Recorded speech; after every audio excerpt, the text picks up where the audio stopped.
What's going on, you guys? Thanks so much for tuning in to this little pregame video. You know something? I love doing these pregame videos on Saturdays. The response from you guys has been great, and that's why I keep doing them. So thank you to you guys for actually tuning in as much as you have with only a few hour window before a game. So I appreciate it. Thank you.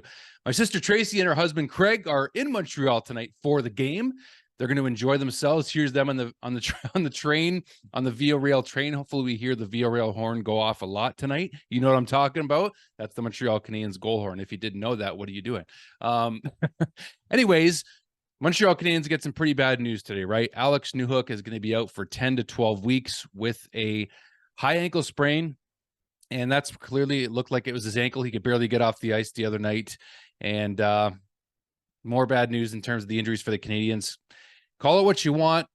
It is happening, and I'm just glad it's happening. I'm not glad it's happening at all, by the way, but I'm glad it's happening, so to speak, in the early years of the rebuild where you can sort of afford to lose guys because you're not trying to win games right now. I'm just trying to make light of a pretty crappy situation, okay, you guys? So understand where I'm coming from. We're going to break down the Habs lineup, and some fans are not very happy to see where players are being placed in the lineup, but there's a lot to talk about today's lineup. We should mention also, I guess it's the 28th anniversary of this guy on my wall over here. I actually used to have the wall poster at the time that it happened, but 28 years ago today, Patrick Roy, infamously, if you will, leaving the Montreal Canadiens after allowing 9 goals and Mario Tremblay just ruining his career. Yeah, he's still responsible. I'm not bitter, but come on, it was his fault. Regardless, his jersey's hanging in the rafters at the Bell Center, baby. So that's what matters. But that's the 28th anniversary, and it just so happens that the Habs are again playing the Detroit Red Wings on this anniversary. So take what you will from that. But I do remember watching that game.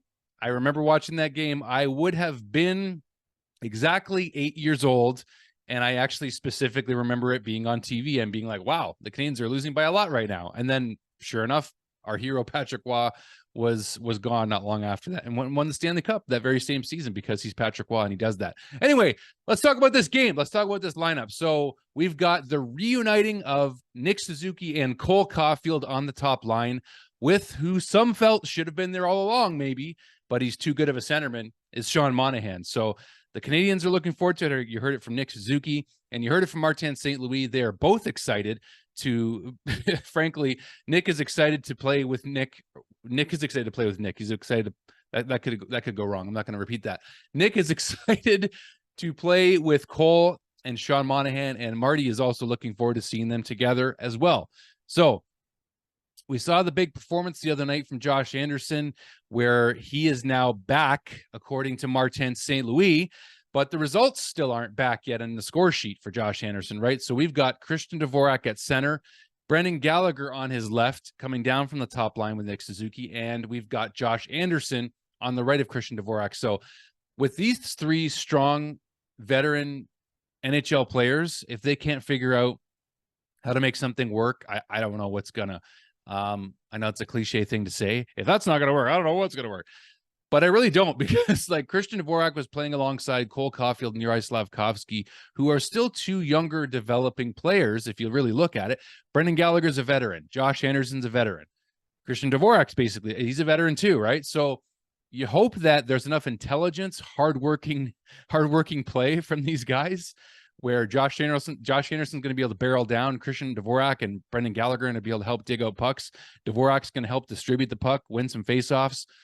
I don't see why this line won't work. I hope it does. I really do. But the next line is where it gets interesting, because Jake Evans gets promoted to the 3rd line, which a lot of times he doesn't get promoted from the 4th line. And this is an opportunity for this to happen with Alex Newhook coming out of the lineup. So you've got Jake Evans at center, Tanner Pearson on his left, who those 2 played well together on the 4th line, at least according to Martin St. Louis. They've been playing good together. And then you've got on their right, Slafkovsky. So you got Slav coming in, demoted to the 3rd line, if you want to call it that. I don't consider it demotion. He's developing. I don't see it as a demotion. Wherever he ends up is where he ends up. It's not like he's on the 4th line. The reactions I saw on X this morning, Twitter, I thought he was on the 4th line at first, but no, he's playing with Evans and Pearson. So I expect that, Evans and Pearson are going to kind of do similar things that Christian Dvorak and Brendan Gallagher are going to do to help get Josh Anderson going. I mean, Anderson's going, by the way. He's going. He doesn't need anyone to get him going. Can we just be clear on that? We just need him to bury a puck and get that monkey off his back. Anyways, he's playing well. So with Slav, Jake, and Tanner Pearson, I think that it's going to be okay. Just give it a shot. Give it a chance, right? These guys are all hardworking. Jake Evans is playing solid hockey this season at center for the Canadiens. Tanner Pearson has looked good at times. He's had some turnovers. He has had some times where he doesn't look that great, but he's a solid veteran winger, and just give it an opportunity to work. And then Slav can maybe see how he can work his way in there and learn another element to his game, not just offense. He's been getting better defensively also, right? So on the fourth line now is where we've got a gentleman making his Montreal Canadiens debut tonight, and that's Mitchell Stevens, which, according to Daily Faceoff, he's still got a Detroit Red Wings jersey, which is weird because that's who they're playing tonight, the Red Wings. But that is the last NHL franchise that Mitchell Stevens actually has played for, was the Detroit Red Wings. So that's a fun fact for you. Jesse Ullinen beside Mitchell Stevens on his left, and then Yoel Armia on his right. So I got no problem with that fourth line at all. Frankly, I'm looking forward to seeing what Mitchell Stevens can do. He's a right-handed centerman. He's not that young. I mean, he's 26 years old, 5'11", 197 pounds. He's got to date 72 NHL games played, 3 goals, 10 assists, 13 points in those 72 games. So this will be his debut with the Canadiens. He played in 27 games in 21-22 with the Detroit Red Wings. And then since then, he's been doing pretty decent with the Laval Rocket. With the Rocket in 22-23 last year, 68 games played, 20 goals, 21 assists, 41 points. This season so far with the Laval Rocket, 16 games played, 3 goals, 9 assists. So, I mean, I got no problem with this lineup. I like experimenting. I mean, we knew this was going to happen, especially if more injuries came about, which they clearly have.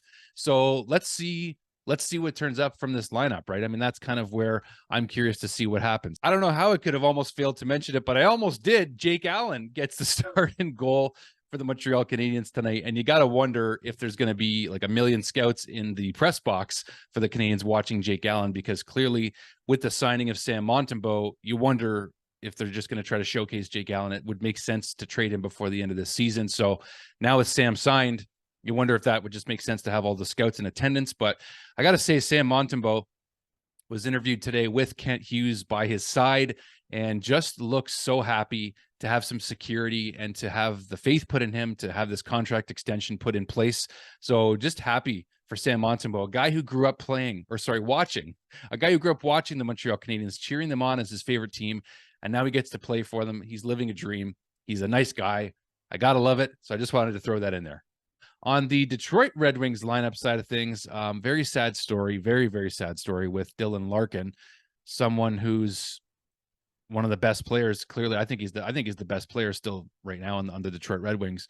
And his wife and him actually lost their baby. So it's a very, very rough time. And he's still listed as of right now as a game time decision. I don't know if he's traveling with Detroit. I don't know if he's there. You can correct me on that, Detroit Red Wing fans, if you happen to see this. But I mean, all the best with them. It's something that you can't put words to. It's a tragedy, and thoughts and prayers for me, especially as a praying person, go out to him. And I don't know who's going to replace him on the first line with Alex DeBrincat and Lucas Raymond. I imagine that maybe JT Compher will get a move up or something like that. Throughout this lineup, you got JT Compher, Robbie Fabry, Andrew Kopp, Joe Velino, Michael Rasmussen, David Perron, Daniel Sprong, Christian Fischer, and Klim Kostin. That's your lineup for the forward group of the Detroit Red Wings. And it's interesting on the defensive pairing side for the Detroit Red Wings, you've got Jake Wallman and Moritz Seider on your top pair, but you've also got the old Montreal Canadiens pairing of Ben Sherratt and Jeff Petrie. Remember how well they played together. It's going to be weird to see them playing against the Canadiens tonight.